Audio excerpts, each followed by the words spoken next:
Hi friends, ఏపీలో 10th తర్వాత polytechnic ప్రవేశాల గురించి మార్చ్ 3 నుంచి 9 వరకు ఆన్లైన్ లో దరఖాస్తులు స్వీకరించిన విషయం మీకు తెలిసిందే.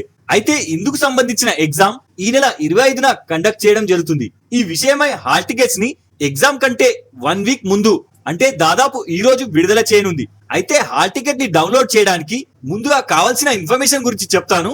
సో మొదటగా పాలిసెట్ ఏపీ అఫీషియల్ సైట్ ని ఓపెన్ చేయాలి. దీని direct link description and comment లో పిన్ చేసి ఉంచాను. సో ఇప్పుడు ఓపెన్ అవ్వగానే మెయిన్ పేజ్ లో ఇక్కడ ప్రింట్ హాల్ టికెట్ అని వస్తుంది, సెలెక్ట్ చేయండి. తర్వాత న్యూ పేజ్ ఓపెన్ అవుతుంది. ఇందులో లెఫ్ట్ సైడ్ మీ 10th class hall ticket number లేదా మీ అప్లికేషన్ రిజిస్టర్డ్ మొబైల్ నంబర్ ని ఎంటర్ చేయండి. తర్వాత పక్కన మీ ఎస్ఎస్సి లేదా ఈక్వలెంట్ పాసింగ్ లేదా అపియరింగ్ ఇయర్ ని సెలెక్ట్ చేసి కింద క్యాప్చా కోడ్ ఎంటర్ చేసి view and print hall ticket and download ని సెలెక్ట్ చేయండి. ఇప్పుడు స్క్రీన్ పై మీ హాల్ టికెట్ కనిపిస్తుంది. ఇందులో మీరు చూజ్ చేసుకున్న సెంటర్ తో పాటు ఎగ్జామ్ టైం మార్నింగ్ 11 నుంచి మధ్యాహ్నం 1 వరకు కండక్ట్ చేయడం జరుగుతుంది. ఎగ్జామ్ కి 1 అవర్ ముందే సెంటర్ కి హాల్ టికెట్ కలర్ ప్రింట్ ని తీసుకెళ్లాలి. సో హోప్ మీరు అందరూ ప్రిపేర్ అయ్యారనుకుంటా. Wish you all the best.